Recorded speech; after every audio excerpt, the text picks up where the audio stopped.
Hello बच्चों, चलिए प्रश्न पढ़ते हैं। प्रश्न दिया है, घास के मैदान वास्तविक पारिस्थितिक तंत्र में जीव संख्या का पिरामिड होता है। विकल्प ए है सदैव उल्टा, विकल्प बी है सदैव सीधा, विकल्प सी है दोनों ए एवं बी, तथा विकल्प डी है स्पिंडल के आकार का।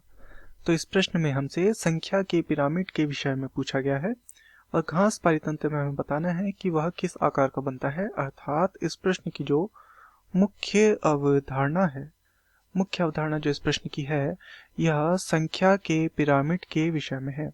संख्या पिरामिड के विषय में है इस प्रश्न की मुख्य अवधारणा। तो चलिए देखते हैं संख्या पिरामिड क्या होता है। तो जब यदि किसी पारितंत्र में जीवों की संख्या का पिरामिड रूप में निरूपण किया जाता है तो उसे संख्या का पिरामिड कहा जाता है। जब पारितंत्र में जीवों की संख्या का पिरामिड निरूपण किया जाता है तो उसे संख्या का पिरामिड कहते हैं। अब यहाँ पर जो हमें दिया गया है हम उसी का उदाहरण लेके समझते हैं। घास का पारितंत्र या घास के मैदान का जो पारितंत्र है उसके विषय में हमें यहाँ पर दिया गया है। तो घास पारितंत्र में देखते हैं, सबसे पहले यहाँ पर क्या आएगी, एक पिरामिड हम बनाते हैं।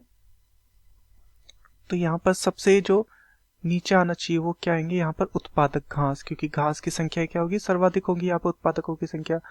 घास को खाने वाला हम मान लेते हैं यहाँ पर खरगोश।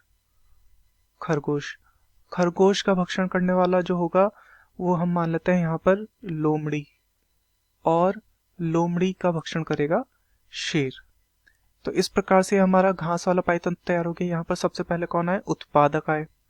उत्पादकों से कम संख्या खरगोश की देखने को मिलेगी जो शाकाहारी हैं, फिर उससे कम संख्या लोमड़ी की तथा उससे कम संख्या शेर की। तो इस प्रकार से यह कैसा पिरामिड बना, यह संख्या का पिरामिड है तथा यह सीधा संख्या का पिरामिड बना है। यहाँ पर सीधा संख्या का पिरामिड। तो इस प्रकार से यह पिरामिड कैसा बनना चाहिए, सीधा बनना चाहिए। तो विकल्प को देखते हैं। विकल्प ए है सदैव उल्टा नहीं बनेगा। विकल्प बी है सदैव सीधा, बिल्कुल ये हमारा सही है। विकल्प सी है दोनों ए एवं बी, दोनों यहाँ पर नहीं बन सकते, ये गलत हो जाएगा। विकल्प डी है स्पिंडल के आकार का, यह भी गलत हो जाएगा। तो दिए गए प्रश्न का सही उत्तर होगा विकल्प बी सदैव सीधा। मैं आशा करता हूँ आपकी यह समझ में आया होगा। धन्यवाद।